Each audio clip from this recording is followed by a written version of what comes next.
No once crazy.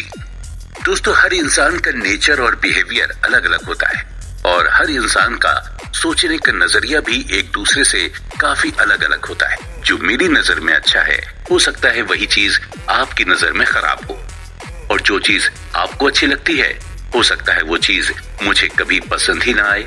यानी हम सबका परसेप्शन एक दूसरे से डिफरेंट होता है और अक्सर हम उस परसेप्शन के बेस्ड पर ही दुनिया को और लोगों को जज करते हैं।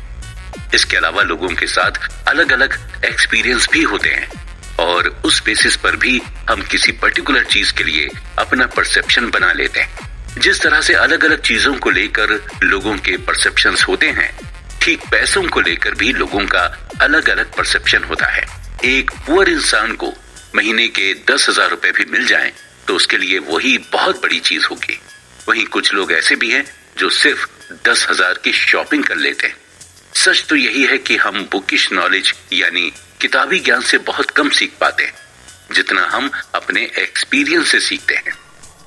एक इंसान जिसका स्टॉक मार्केट में काफी लॉस हुआ, वही इस लॉस को एक्सपीरियंस कर सकता है और उस एक्सपीरियंस से ही वो सीख सकता है।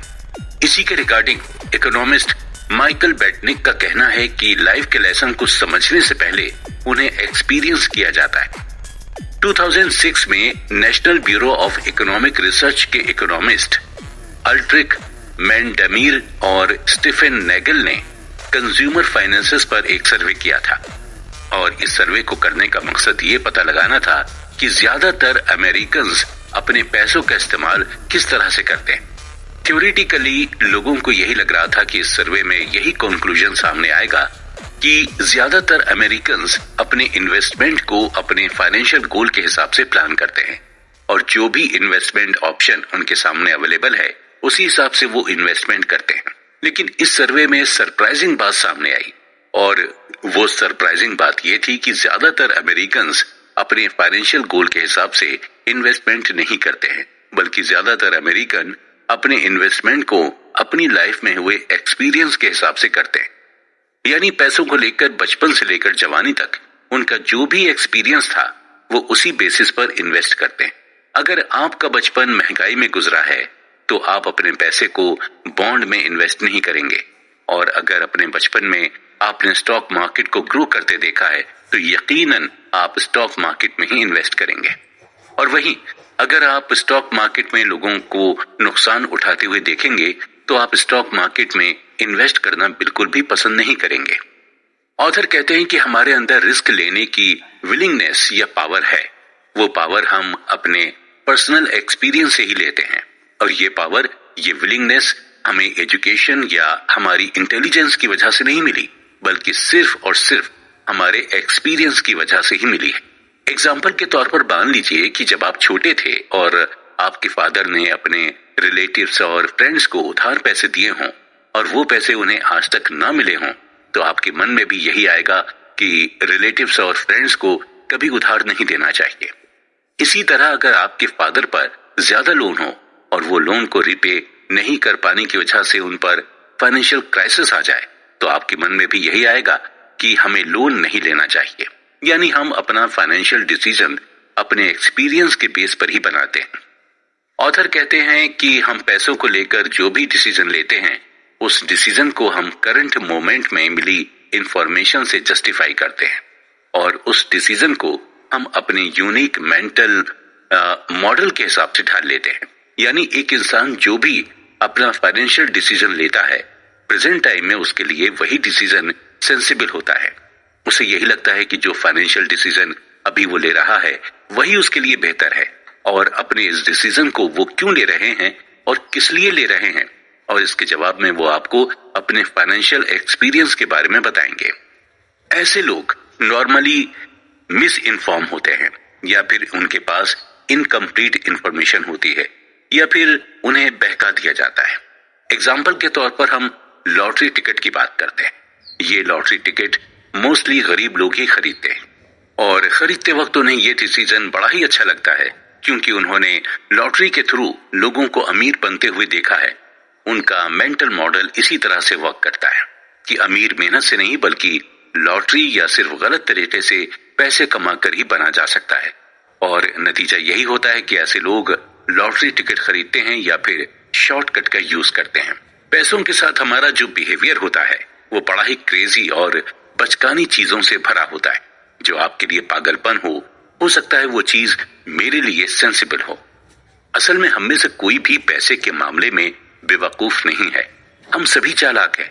लेकिन बस फर्क इतना ही है कि हम पैसों का इस्तेमाल अपनी लाइफ में हुए एक्सपीरियंस के हिसाब से ही करते हैं।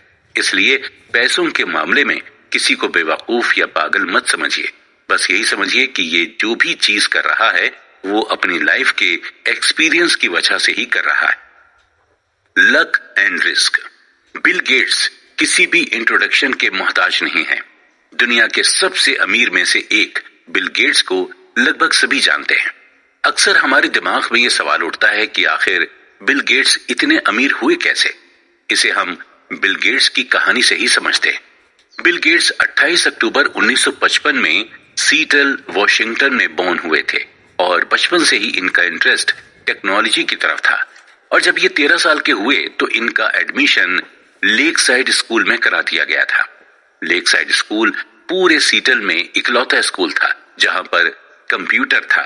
यहां तक कि सीटल की बड़ी बड़ी यूनिवर्सिटीज और कॉलेजेस में भी कंप्यूटर नहीं था। लेक साइड स्कूल में ही बिल गेट्स की दोस्ती पॉल एलन के साथ हो गई थी, जो बाद में बिल गेट्स के साथ माइक्रोसॉफ्ट के को फाउंडर बने। शुरुआती दौर में कंप्यूटर बच्चों के कोर्स का हिस्सा नहीं हुआ करता था, बल्कि इसे एज अ को करिकुलम एक्टिविटी के तौर पर लिया जाता। बिल गेट्स और पॉल एलन दोनों को ही कंप्यूटर में जबरदस्त इंटरेस्ट था और ये दोनों ही अपना खाली टाइम कंप्यूटर के सामने बैठकर बिताते थे और धीरे धीरे करके दोनों ही कंप्यूटर में एक्सपर्ट होते चले गए।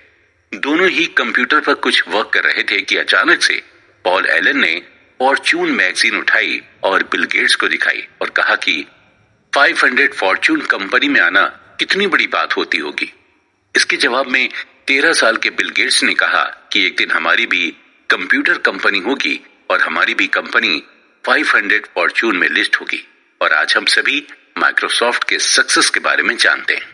अब हमारे लिए सोचने वाली बात यह है कि जब बिल गेट्स ने यह बात कही तो उस वक्त 13 साल की उम्र के पूरी दुनिया में 303 मिलियन बच्चे थे। यूएसए में कुल 18 मिलियन बच्चे थे जिनकी एज 13 साल थी।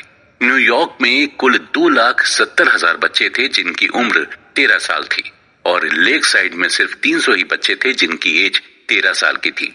यानी उस वक्त पूरी दुनिया के 303 मिलियन बच्चों में से सिर्फ एक बिल गेट्स ही थे जिन्हें कंप्यूटर की इतनी नॉलेज थी और जो 13 साल की एज में कंप्यूटर खरीदने के लिए कैपेबल थे और जिनके मन में कंप्यूटर कंपनी बनाने का ख्याल आया। बिल गेट्स का यह मानना था कि अगर उनकी लाइफ में लेक साइड नहीं होता तो शायद माइक्रोसॉफ्ट भी नहीं होता। यानी हम ये क्लियरली कह सकते हैं कि आज अगर बिल गेट्स इस मुकाम पर हैं तो कहीं ना कहीं अपने स्ट्रॉन्ग लक की बदौलत ही हैं। हालांकि इस बात से भी हम डिनाई नहीं कर सकते कि वो हार्ड वर्किंग नहीं है, वो बिल्कुल हार्ड वर्किंग है, लेकिन उन्हें इस मुकाम पर लाने वाला सिर्फ उनका लक था। अब हम बात करते हैं बिल गेट्स के एक और फ्रेंड केंट इवांस की। बिल गेट्स और इवांस की फ्रेंडशिप तब हुई जब बिल गेट्स 8th ग्रेड में थे। बिल गेट्स, पॉल एलन और केंट इवांस तीनों ही बचपन से ये सपना देखते थे कि एक दिन तीनों मिलकर कंपनी बनाएंगे। यहां तक कि तीनों ये भी डिस्कस करते थे कि कौन सीईओ बनेगा और कौन मैनेजर। लेकिन दोस्तों, किस्मत का कुछ अलग ही प्लान था। माउंटेनियरिंग करने के दौरान केंट इवांस की डेथ हो गई। हैरत की बात यह थी कि पूरे यूएसए में माउंटेनियरिंग करने के दौरान सिर्फ 36 लोग की ही डेथ होती थी और माउंटेनियरिंग में 1 मिलियन में से सिर्फ 1 लोग की ही डेथ होने के चांसेस रहते हैं। जहां बिल गेट्स के पास लक था वहीं केंट इवांस की किस्मत में रिस्क आया। केंट इवांस ने उस रिस्क को फेस किया जो लाखों लोगों में से किसी एक को मिलता है। बिल गेट्स और केंट इवांस दोनों ही की एनर्जी सेम थी, दोनों का मैग्नीट्यूड सेम था और दोनों के ख्वाब भी सेम थे, लेकिन दोनों के डायरेक्शन अलग हो गए थे। ये सच है कि लक और रिस्क आपस में सिबलिंग है, यानी दोनों ही भाई बहन जैसे हैं और दोनों ही एक जैसे ही होते हैं। अगर आपको यकीन करना हो तो आपको दोनों पर ही यकीन करना होगा। लक और रिस्क ये दोनों फैक्टर्स हमारी लाइफ का एक इंपॉर्टेंट हिस्सा हैं। कभी हमारा लक हमारे साथ रहता है तो कभी हम रिस्क में रहते हैं। लेकिन हमारे लिए दोनों को ही मेजर करना और दोनों को ही एक्सेप्ट करना मुश्किल होता है।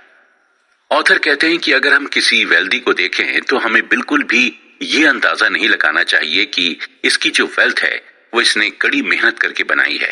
हो सकता है कि उसकी वेल्थ को पाने के लिए उसके लक ने उसका साथ दिया। या फिर अगर हम किसी वेल्दी इंसान को देखें तो हम ये परसेप्शन ना बनाएं कि इसे लक की वजह से वेल्थ मिली। हो सकता है उस इंसान ने उस वेल्थ को पाने के लिए जबरदस्त रिस्क लिया हो। सो बेसिकली यही है कि हमें बिल्कुल भी किसी की वेल्थ के बारे में परसेप्शन नहीं लगाना चाहिए। कोई अपनी किस्मत की वजह से ये बन जाता है तो कोई और जबरदस्त मेहनत करके अमीर बनता है। पैसे की ये खासियत है कि ये दोनों ही लोगों के पास आ सकता है। नेवर